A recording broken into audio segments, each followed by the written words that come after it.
All right, welcome back. This is November 10th. We're going to be doing some more critical reasoning problems with strengthening and weakening. We've just gone through the whole rules bit. So now here's the copyright screen again. These problems are all from GMAC, GMAT Prep software. Let's go ahead and jump into one. Let's do it.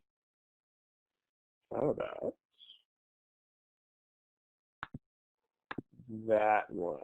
Remember where the answer options are found.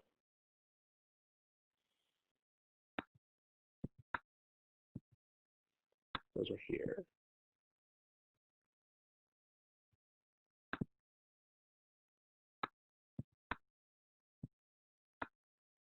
Go for it.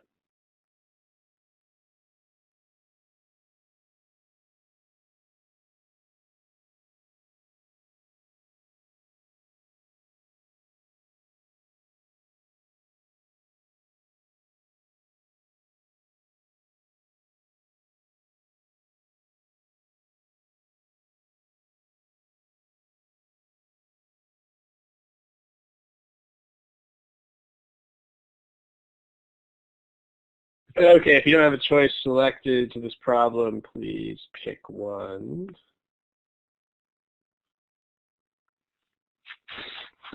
Okay, remember with problems where you have to strengthen or weaken stuff,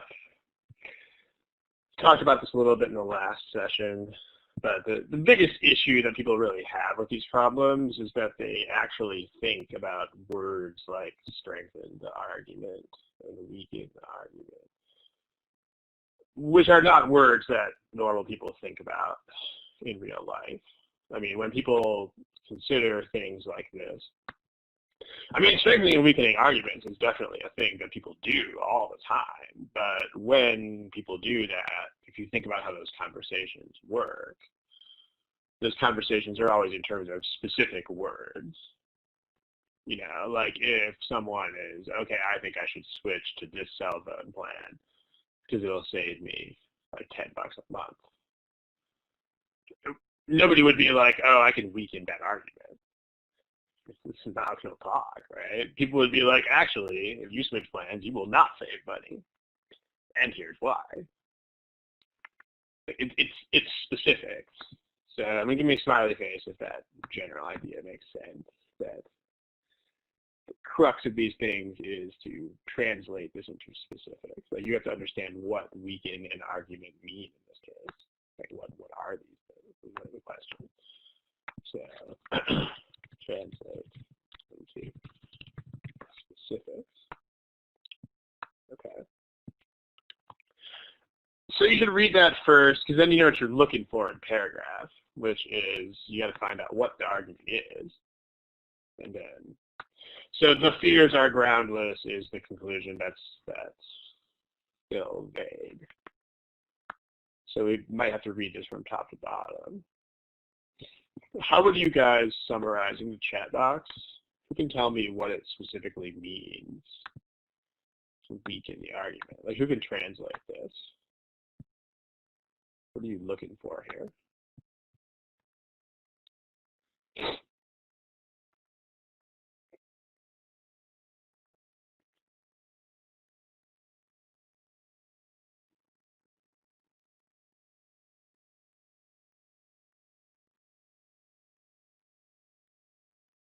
Looking for specifics, right? Like if the argument, so something like prove less true doesn't really help either. And neither does all this stuff about counterpoint to main claim. Looking for actual specifics.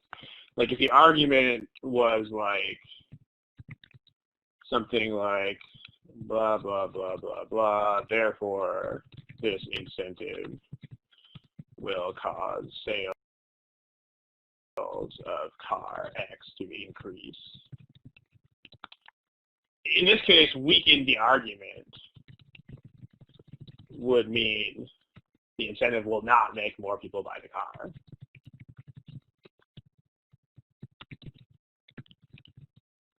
So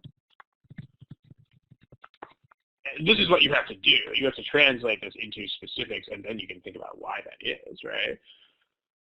So let's talk about what, and I mean, we have to, fears and groundless is still not specifics. Like that's still abstractions. Like the word, those fears and groundless, those are still kind of like the words weaken and argument.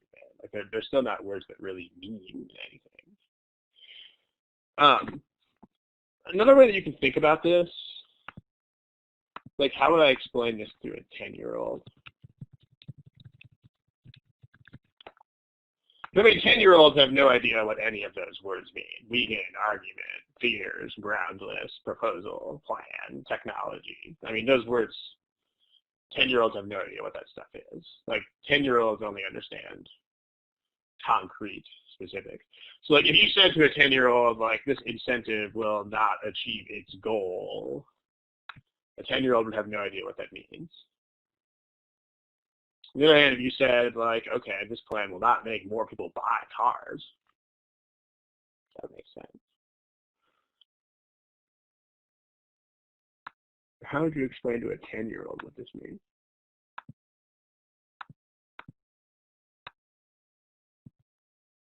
Weaken the argument.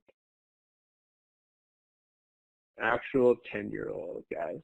Opposite the author's argument will not mean anything to a 10-year-old. There we go. Yeah, right? We still will not reduce pollution. And that's what's killing the fish, although more specifically we're worried about the pollution, right? So like what we have here is this lake used to be really polluted. Now it's not anymore. But they're thinking about building a pipeline, and that might pollute the lake again. But they say, the other guys say, so also what you should do is you should put yourself on a side of this argument. You should imagine that you are invested in this in some sort of personal way. So like, they're saying that this will be fine to lay a pipeline across the bottom of the lake. So you are taking the side of the environmentalists with this one. So like they're saying,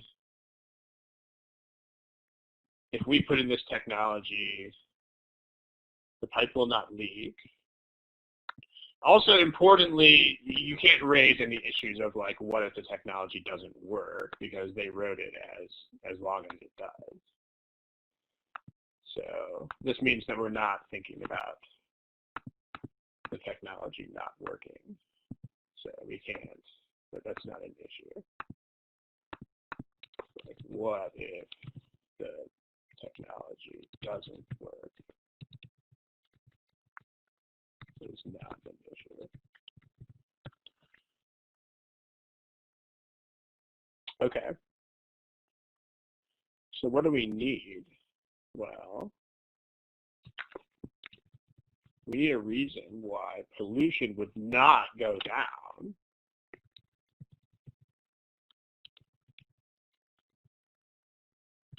Or like why pollution would actually increase. Because their argument is it won't increase. Even if we lay down a leak-proof pipe.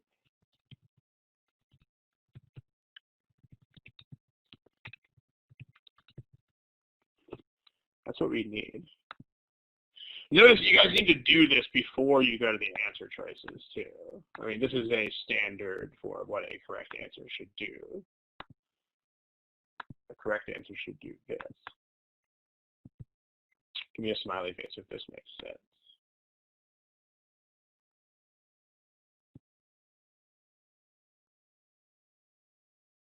That's smiley faces. Yeah, right? So this is what you should always do this. Always, always, always. Always have a standard, specific standard for what correct answers should do. Before you go to the choices.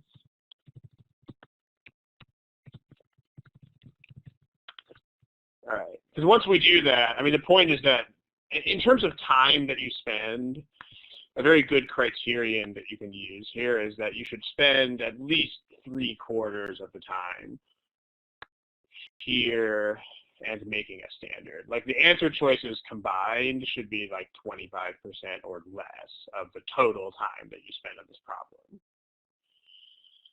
Like 75% or more, 25% or less.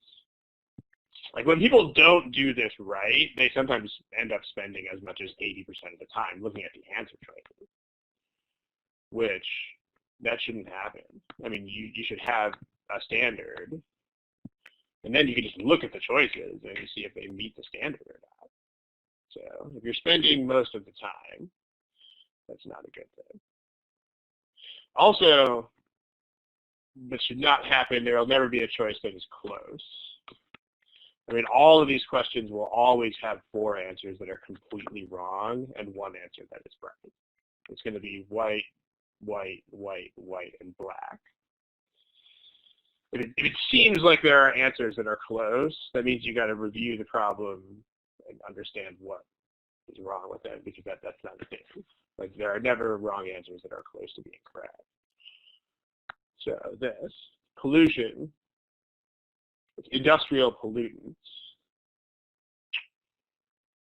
So in the water, choice A says if you lay down a pipe, it's going to kick pollutants up into the water. That's exactly what we want. Because the pipe is not leaking, so there's nothing leaking out of the pipe, and yet choice A gives you exactly a reason why the pipe would still cause pollution to increase in the water. Is what we want. Smiley face if that makes sense.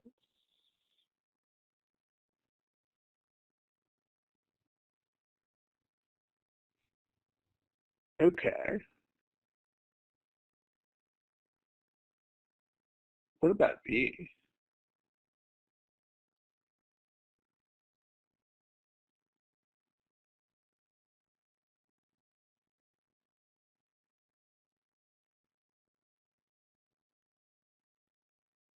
What's wrong with B?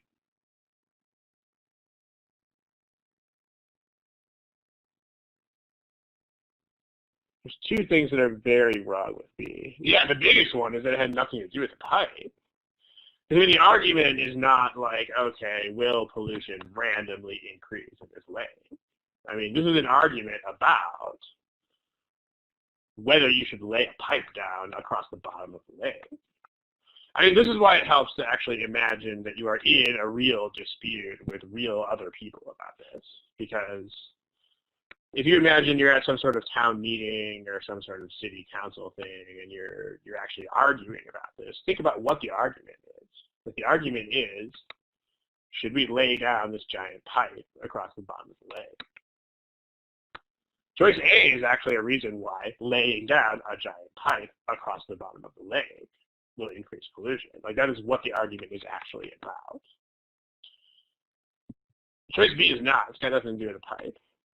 So in other words, if choice B is happening, it's happening either way, depending on, not, it's irrelevant whether you lay the pipe down. So smiley face if that makes sense.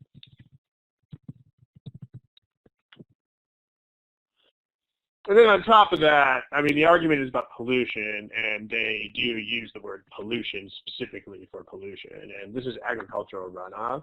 We don't really know if agricultural runoff is the same type of pollution. So, I mean, it doesn't sound like it's a great thing, but it's also not the issue that we are discussing here. It's not the same thing. It's industrial pollution. But past this point, there's no point in even thinking about it because it's not about the pipe. And the whole issue here is, should we lay a pipe down?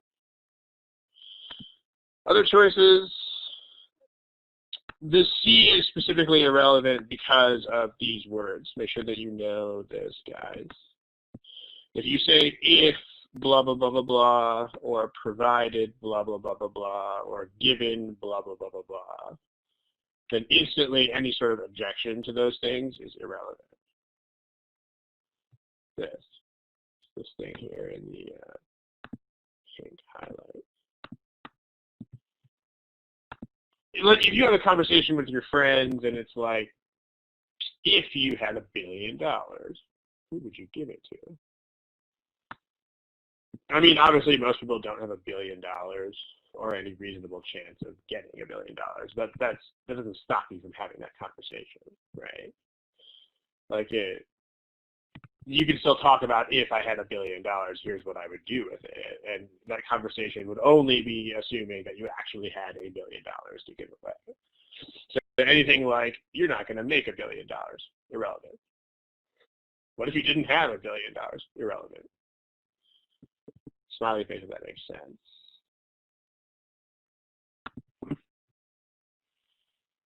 There's not a lot of patterns in these things, but this is one of the closest things you're going to see to a pattern. I mean, if the argument says if, or given, or provided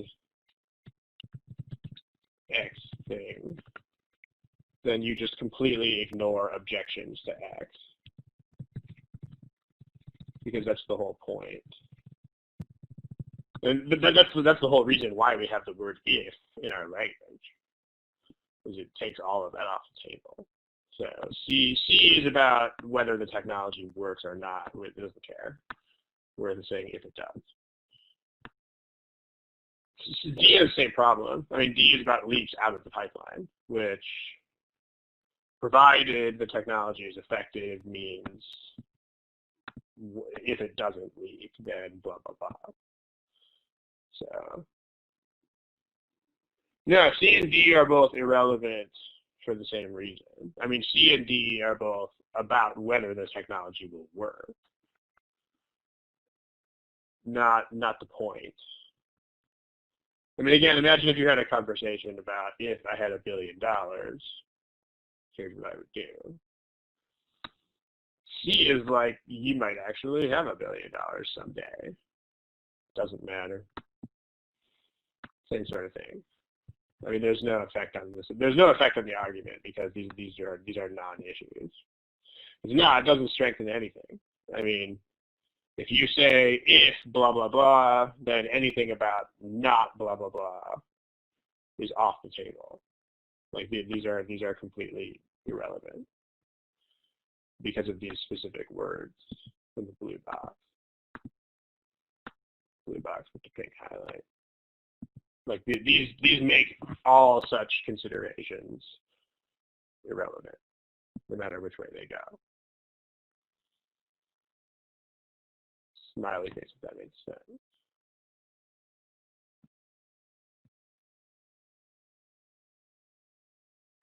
I mean, again, you could simplify this if you want. I mean, if blah blah blah blah blah, then argument, or provided blah blah blah blah blah, then argument, etc. I mean, anything about that, right? Like, if I tell you this seems likely, that's irrelevant. It's uncertain whether this is true. Irrelevant.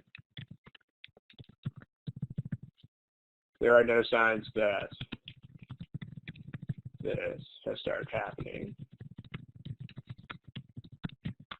etc. I mean, again, this is the whole point of the word if. This is the word if exists in the language to do this. I mean, choice C in that problem is kind of like this. Doesn't help the argument, doesn't hurt the argument, because that's what these do.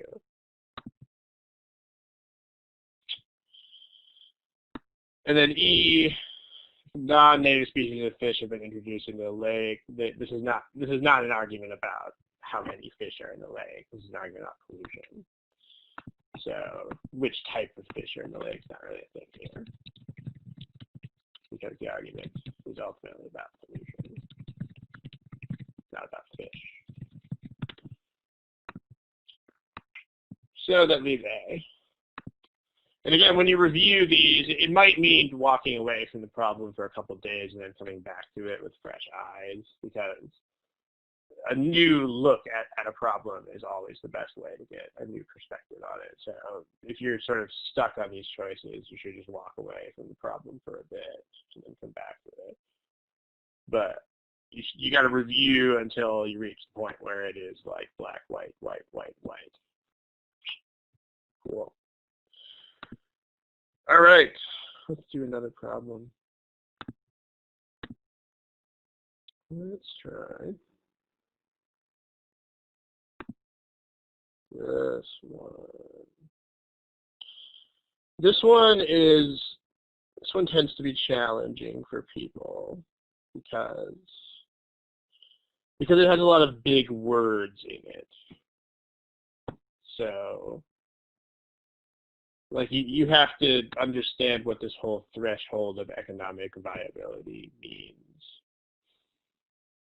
Once you do understand that, it'll be clear what the issue is, but you have to decode that in a way that a 10-year-old will understand.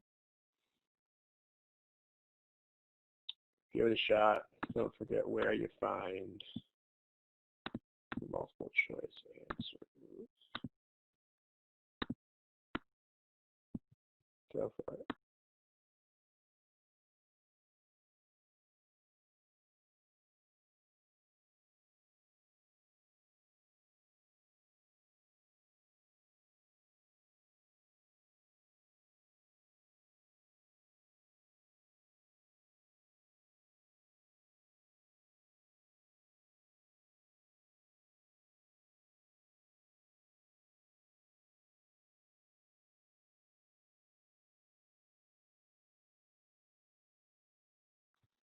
Okay, let's talk about it. I don't usually post. If you don't have an answer, you should pick one. I don't usually post answer distributions, but this is interesting. I mean, we have got 4 A's, 4 B's, and 4 C's.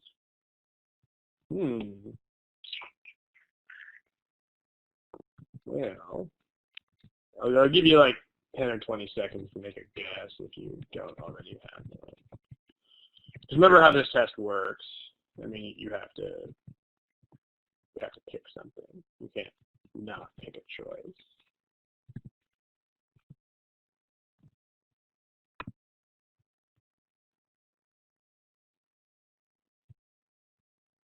Good news is that the correct answer is actually one of those 3 that I've already picked.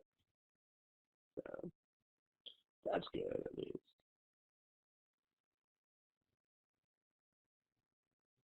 Okay, let's talk about it. What is this threshold of economic viability thing? Does it have anything to do with current prices at all?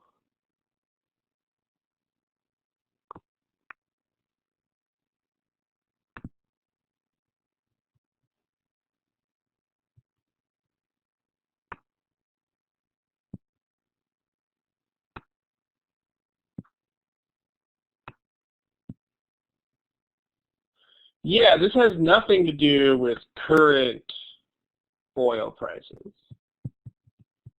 If you read this carefully, I mean, you don't have to read it that carefully, but if you just read it slowly and get the meaning of it, I mean, notice especially this. I mean, this has nothing to do with current prices. This is like, okay, it's a price that oil would theoretically have to achieve. So already A is gone because it has nothing to do with anything.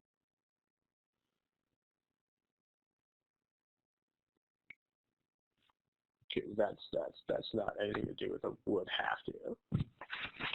But what this is, okay, so basically what you have here is, because I mean, so like oil prices fluctuate a lot, right? I mean, even if you don't know the economics of that, you probably know that the price of oil is something that is constantly changing, whereas the price of sunshine is not constantly changing.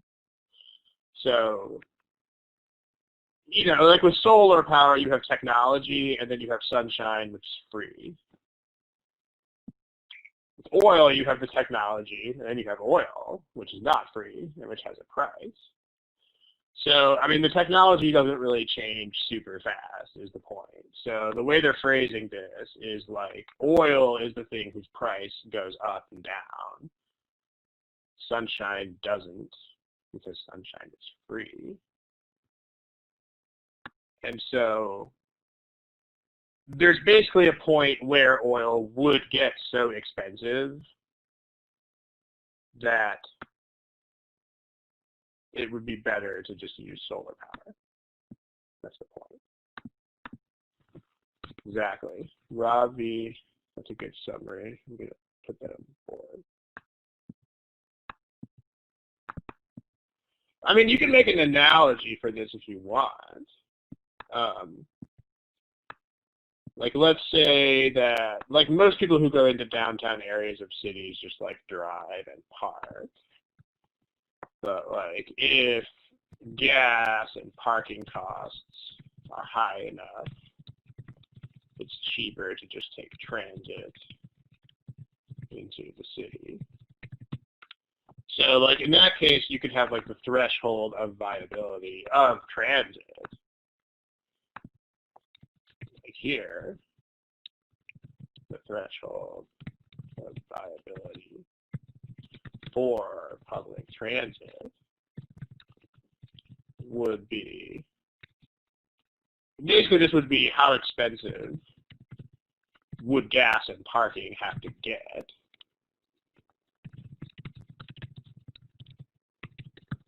before people would start switching.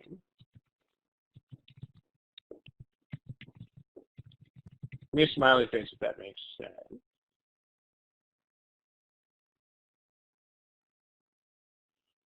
So notice, even though they call it a threshold of viability for transit, it's like, actually, it's the other costs that are fluctuating. So same sort of thing here. They're talking about oil would have to go to a certain point. So now what they're saying is solar technology is getting cheaper. That's what the paragraph says.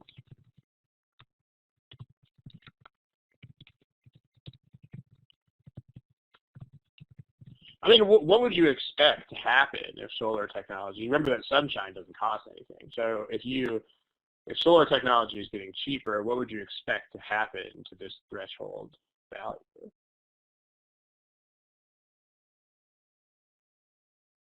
Just like if public transit became cheaper, you would expect those gas prices and parking costs to switch over at a lower value, right? Like if this happens, what would you expect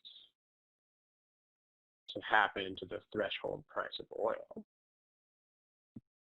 Like when would people start switching to solar? It would go down, right? Yeah. Like what you would expect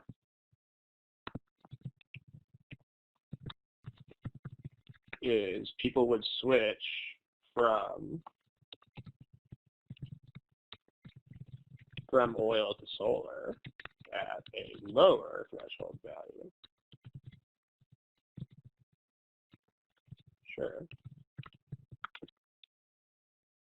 Smiley face if that makes sense.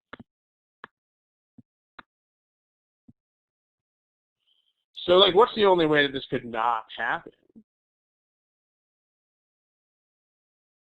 Like what's the only other variable that plays into this?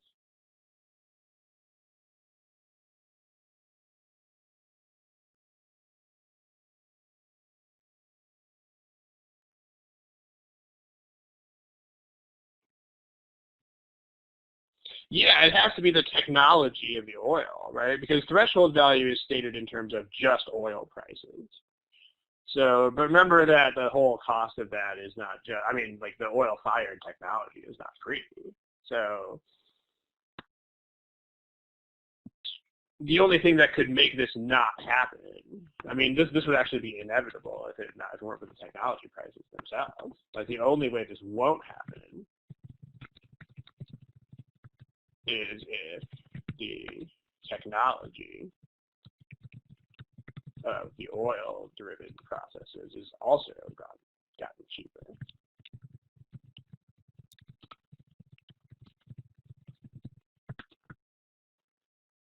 Yeah, so any sort of improvement of the plants or anything like that, that is literally the only variable that is left here. Because, as we mentioned before, the cost of sunshine is not a thing. And we've already said solar technology costs have gone down. Threshold value is stated in terms of oil price, so oil price is not a thing here, and so that leaves us with the oil technology. In other words, that's a standard for a correct answer, and that happens here. Increase the efficiency, meaning it's not the price of the oil, it's the price of everything else. That has to do with oil.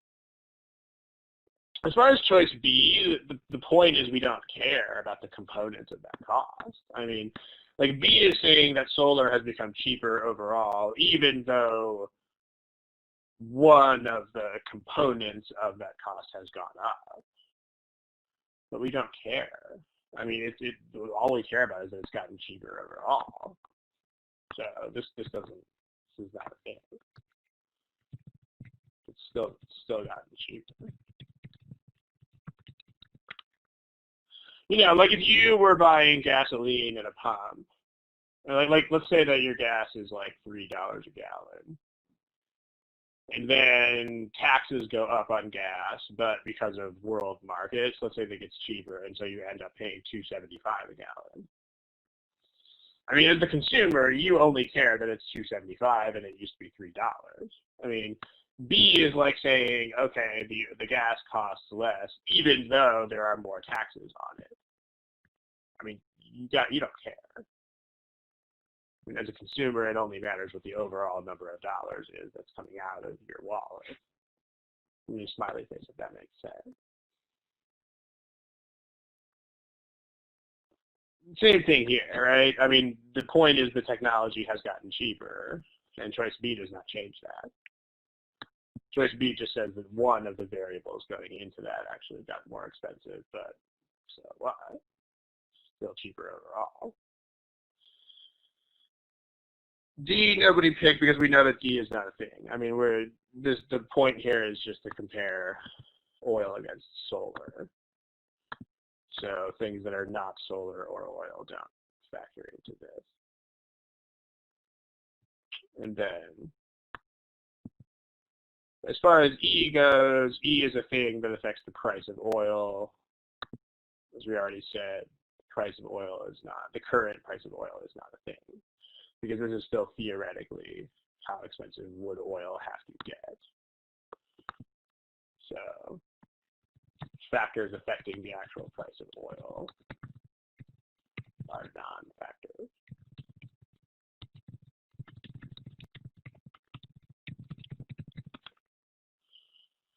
Any questions about this?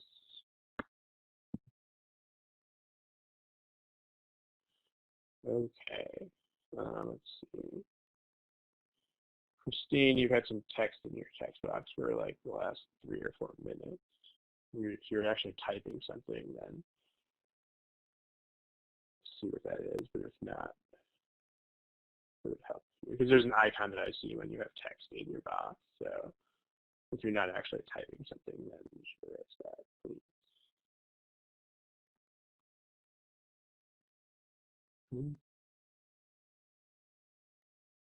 Okay, let's move on to another question. How about this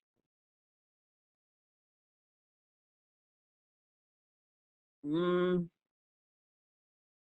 No, if you had really efficient oil plants, then it would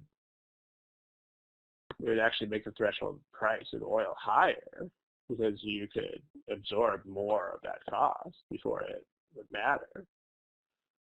So again, it's the price. It's how much would oil cost before you would have to switch.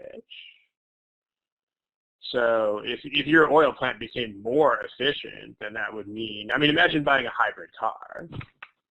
If you buy a hybrid car, that means you are much better able to tolerate high gas prices.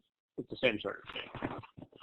So, because this threshold price is kind of like how expensive would gas have to get before you would stop driving. Robbie, give me a smiley face, that makes sense. I mean, if you buy a really fuel-efficient hybrid car, then you're fine, even if gas is $10 a gallon. You're like, whatever, dude. It's actually the opposite of that. If you had a really inefficient fuel guzzling factory, that these threshold prices would be lower. In the same way as if you had a Lamborghini that gets 8 miles to the gallon, then gas prices would get annoying earlier. Okay, let's do another problem. How about this one? Cool, you know where the answer choices are found.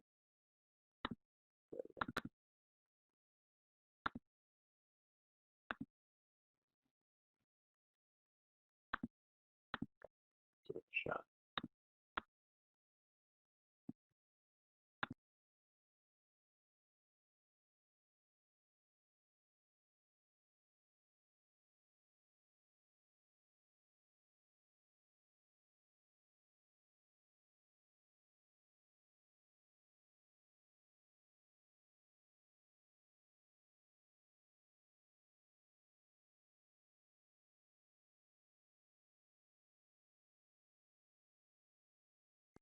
Okay. Let's talk about it. It's like, again, I don't usually show answer profiles, but this is sort of overwhelmingly interesting again. Like, every time it's picking one of 2 choices. I mean, if you have to guess, you should probably guess one of those 2. Let's take a look. Okay.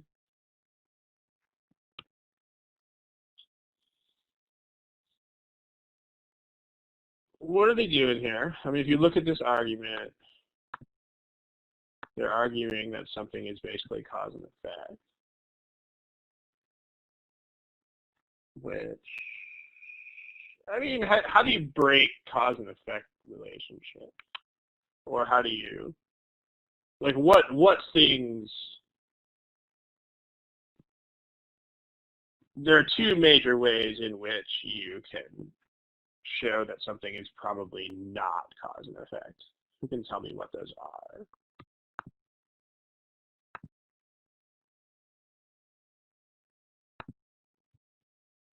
Because usually strengthening an argument like this is just ruling those things out.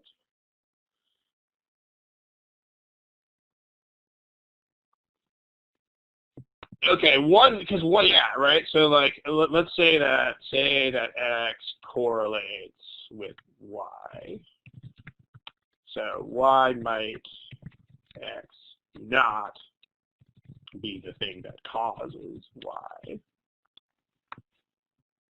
So, well, it might work backwards, sure.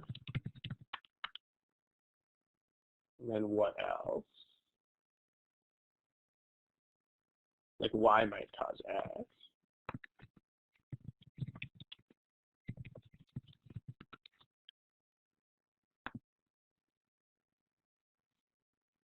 Because an example of that, if you have something like, usually like heavier people have greater appetites, therefore a big appetite makes people gain weight.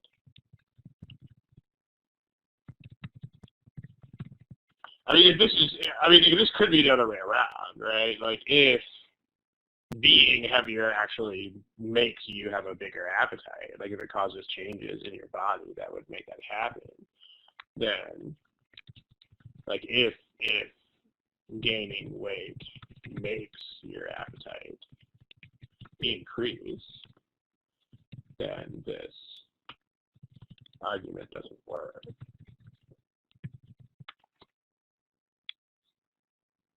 What's the other way that you could knock down a cause and effect argument?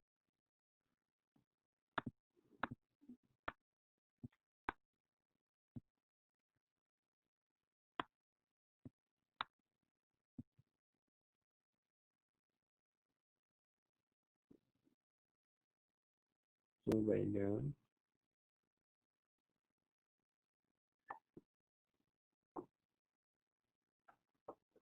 I can give you a pretty easy example of it.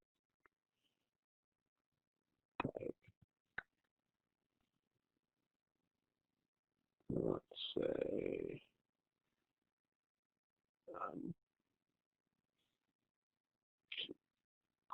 parts of town with more, let's say, parts of town with more gyms tend to also have more upscale clothing stores. Therefore, working out must make people fashion conscious. I mean, that's a stupid argument, right? But what's actually happening there?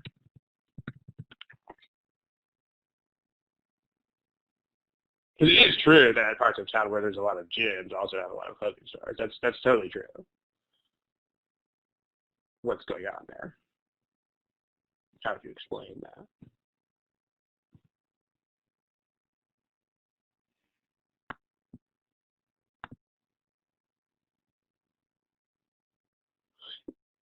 Well, but if they correlate strongly enough, they're not totally independent, right? Like if you observe this, both dependent on something else is the thing, exactly, right? So both X and Y might depend on some Z thing. In this case, it's just affluence. I mean, parts of town where there's more money have both of these things, and that's obviously what's going on here. So, like if, like these both correlate with general prosperity or affluence in the area. So this is the point, right? There are basically exactly two ways to, because I mean, if you have a strong correlation, you can't say maybe those things actually are independent because they aren't. Like in point of fact, if there's a strong enough correlation, that's not fake. Like they really are correlated. So there has to be something that explains that. Like something has to be causing something. But these are the two ways in which the causation you think might not happen. So if you're going to weaken the cause and effect argument, pretty much going to be saying that these are not, or if you're going to strengthen a cause and effect argument,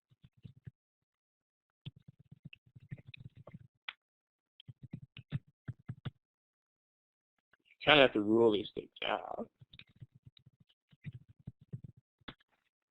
Let's talk about it. So they're saying, what did they do? They looked at, or you could just show that the data, or just prove that the correlation is actually real.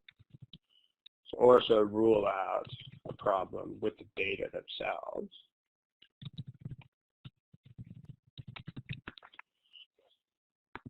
Because that might be a thing too, right? Like if a lot of these problems are actually meant to make you think critically about statistics and data and things like that. So for example, they might give you something like, okay, household income is higher in some neighborhood, blah, blah, blah, blah, blah. Therefore, richer people do something. But then if you look at like households and they just have more people in them, then that would mean the data themselves are flawed. So there's two basic things going on. Like you might have an issue with the causation, and you might have an issue with the data themselves. So let's see what's happening here. Let's take this to a page with more free space.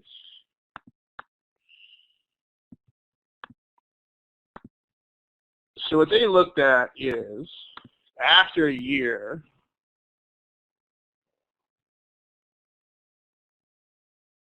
there were more depressed people among smokers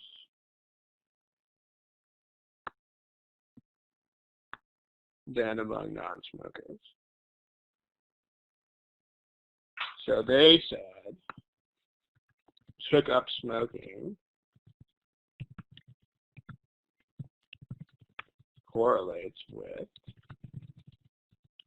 depressed.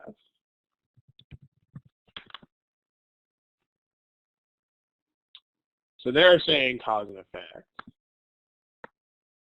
let's talk about a couple of ways that this might not be true. They say taking up smoking causes, it's an arrow, cause and effect, that. That's what they think.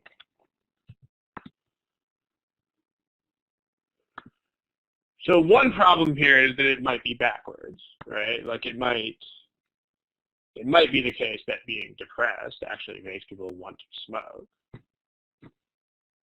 That could be a thing. So, smiley face if that makes sense.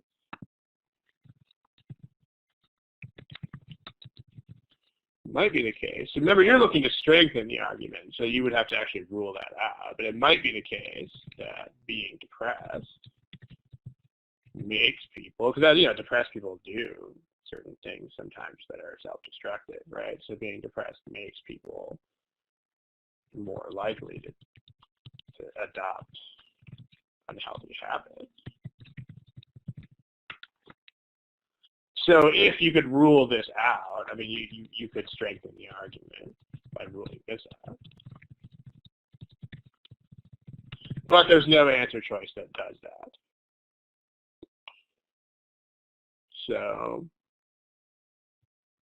oh well. But if you could rule that out, that would definitely strengthen the argument.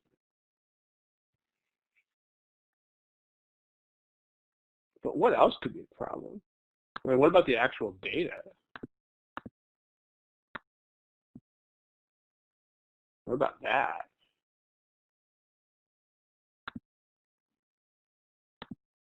Yeah, so that's what we have on the board right now. If there were an answer choice that rules out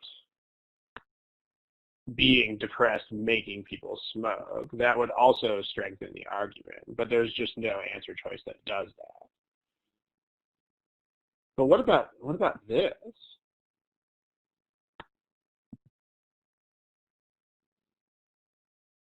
Like what about the data themselves? What did they not do that they really should have done? I guess you could also think about the correct answer in other terms too. But they're saying that smoking actually makes people become depressed. But if you look at their data, they just look at people who were depressed at the end of the study. Like, what did they not look at? I mean, if you were depressed at the end of a study, does that mean that you became depressed?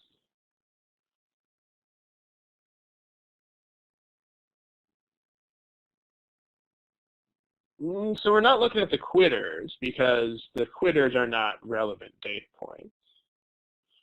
They're looking at the people, yeah, right? They're looking at the people who started smoking within that year. And they're saying, okay, that tells me something about them like actually turning into depressive people during that year. So the data themselves here have a problem, which is that we don't know that this represents anything that actually happened during that year. So the data are flawed because we don't know. We don't know whether these people actually became depressed.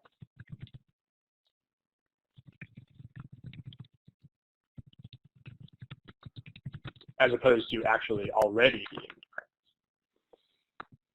So the data don't even represent what they think they represent, right? I mean, if these are all people who have been depressed for like 12 years,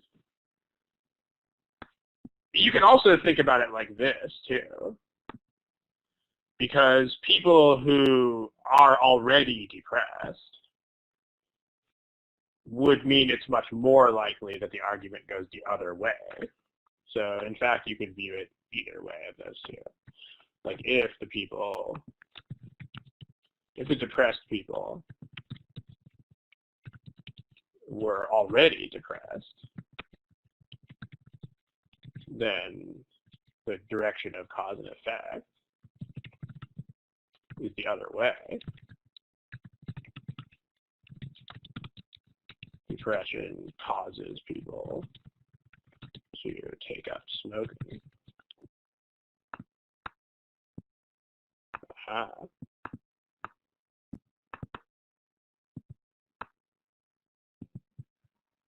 So if you could rule that out, give me a smiley face if that makes sense. Because basically, if the depression was there first, then that means the causation could not possibly go this way. That's what choice A does.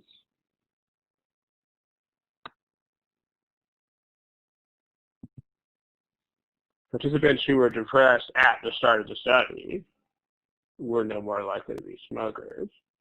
So what this is doing is it addresses the problem with the data, and it also rules out this direction of causation. It means that it's not that way. So you can actually think of that in either of those two terms. It's both. It's like the data have an issue in the first place. Also, if the causation were the other way around, then you would obviously expect the initially depressed people to smoke more. And they don't. The only other data point that you guys picked, the only other answer choice, sorry, that you guys picked was D. The problem with D is that they didn't track this. Like the study just tracked whether the people were depressed at the end of the study and whether they had taken up smoking too. So this is not even a thing here. I mean, this is not going to strengthen anything for sure. I mean, if anything, this is a confounding variable. I mean, so this is, they didn't track this. So if this matters, it's going to make the study less significant. I mean, this is actually a very general thing. I mean, if I do a study and I claim that my study tells me certain things, if you raise some issue that I didn't study, there's no way that can possibly strengthen my conclusion. That's totally impossible. Perfectly generality there. I mean, if you raise some issue that I did not think about, then either it's going to be irrelevant or it's going to weaken the strength of my conclusion, depending on whether it matters or not. Right? Give me a smiley face if this makes sense.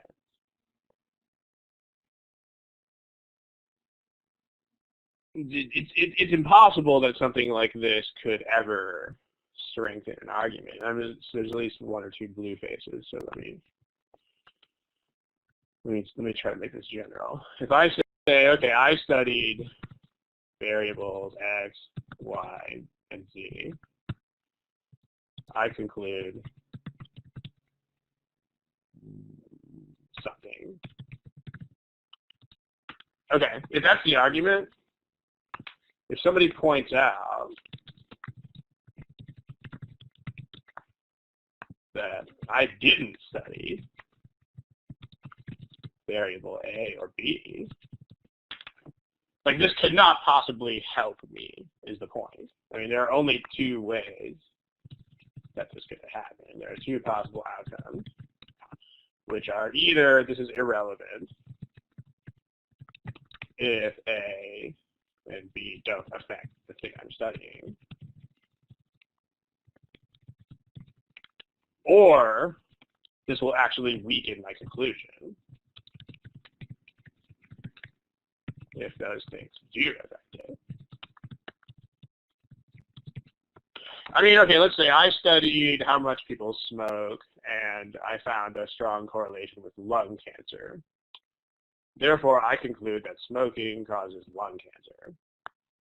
I mean, if somebody is like, dude, you did not study the color of those people's clothes, obviously irrelevant. Nothing to do with whether you get cancer if you wear a red shirt instead of a black shirt.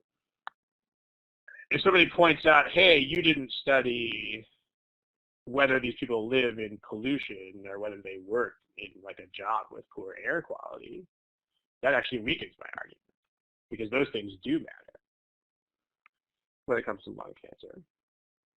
But no matter what, you can't make this strengthen my conclusion. That's impossible, because a lack of data cannot strengthen something. So basically all we're saying is that if you don't research something, that cannot possibly help you. That's the point. Give me a smiley if that makes sense. Basically common sense, right? A lack of research cannot possibly support a research conclusion. That's all we're saying here. That's impossible. So choice D is like, here is a thing that we didn't research, because the research just looked at the end of the survey. The research didn't look at what happened in the middle of the survey. So this is not going to help us. Like, if this is something that matters, it will weaken our conclusion. And if this is something that doesn't matter, it's just going to do nothing. So somebody wanted to see this slide. So if you want to screenshot that, go ahead and screenshot that. I think we have time to do one more. If we make it that. So let's do one more. Okay, that should be enough time to screenshot it. You're welcome. Try that.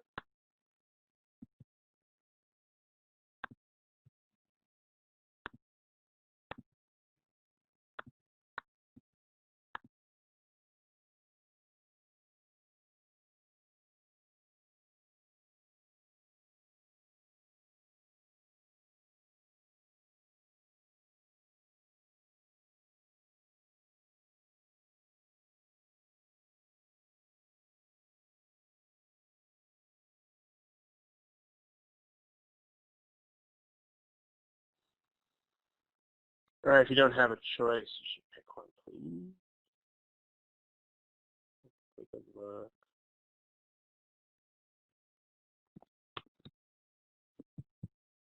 So they're using interestingly exotic words this time, but basically this is just saying what would weaken the argument. So you still have to figure out what the argument is. Now, if you've seen enough of my sessions before, you know that I like to pick on words like tricky, but nothing is tricky on this test. I mean, tricky would mean that even if you were being careful and doing your due diligence and actually thinking through stuff, that they would still be like, haha, I got you. It's like a trap.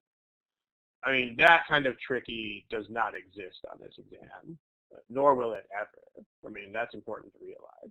Like, if this exam ever had a question that was legitimately tricky, then like the integrity of the entire exam would be destroyed. Like, that will not ever happen.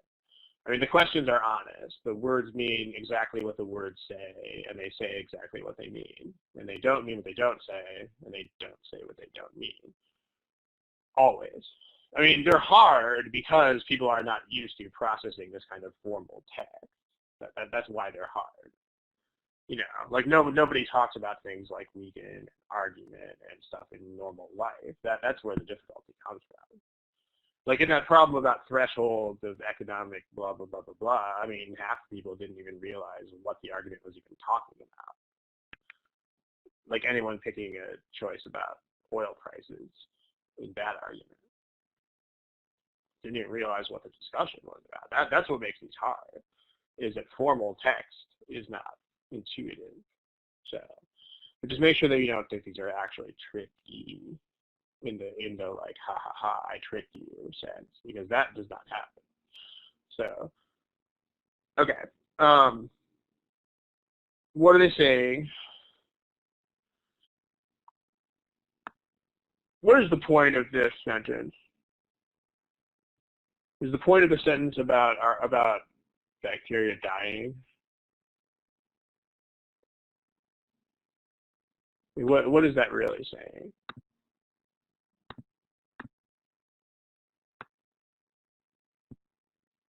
This is saying what about all of the bacteria on Earth?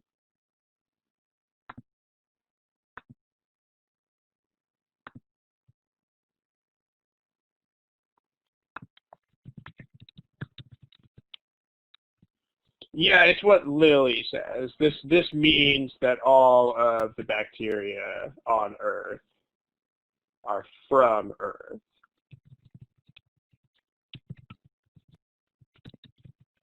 Or at least they're not from Mars. I mean, that's what they're saying. So, I mean, maybe they're from somewhere else, or at least that. In other words, Earth has no bacteria from Mars. That's what they're saying in this sentence. I mean, again, there's no rules for this. You just have to think about people saying things in everyday normal conversation. Like if I said something like, "Hey, even if you sent me an email, it must have gotten stuck in your outbox." I mean, you know what that means. That means I didn't get an email from you, is what that means. Or there was something like, "Even if you care about me, you sure don't show it." That means you don't act like you care about me. Smiley face, if that makes sense.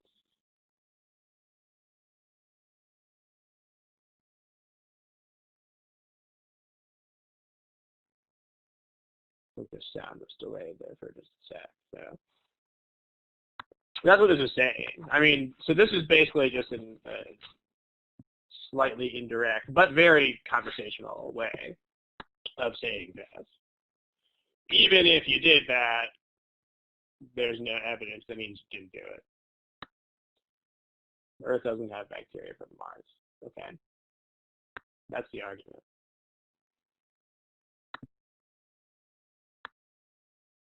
So if you want to weaken this, I mean, if you want to weaken it, you have to show that there could actually be Martian bacteria.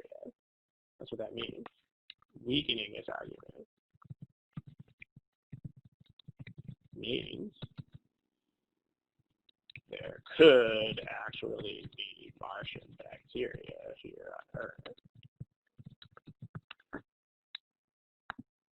That's what you want.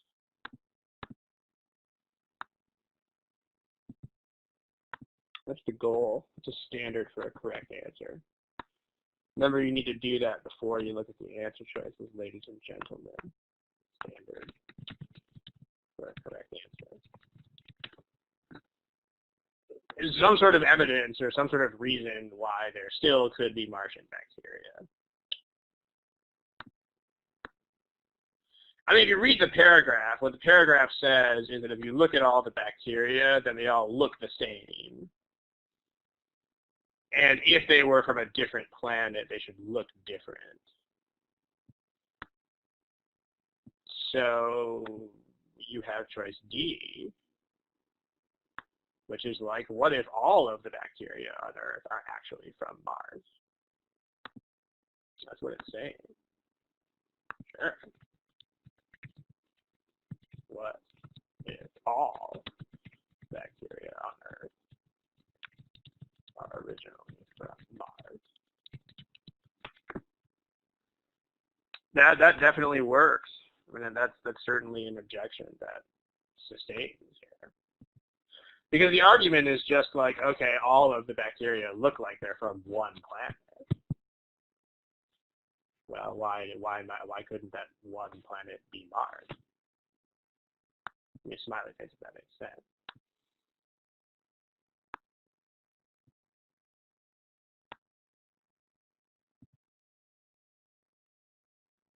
Smileys. Yes, a few smileys. Fewer than I would want to see. And most of you picked the correct answer to this one, so you're good. Also, remember the other choices should be totally wrong. So there's also the avenue of just eliminating the other choices. Like A, So you don't have to establish this because you're just looking for a counter argument to the idea that they're all from Earth. So you guys didn't pick that. You also didn't pick B. Likelihood doesn't make any difference because we're just talking about what if this happened. Choice C, other means besides meteorites, that doesn't make any difference. It doesn't matter how they got here. I mean, the evidence in the passage is just like if you look at all the bacteria, they kind of look like they're from the same place.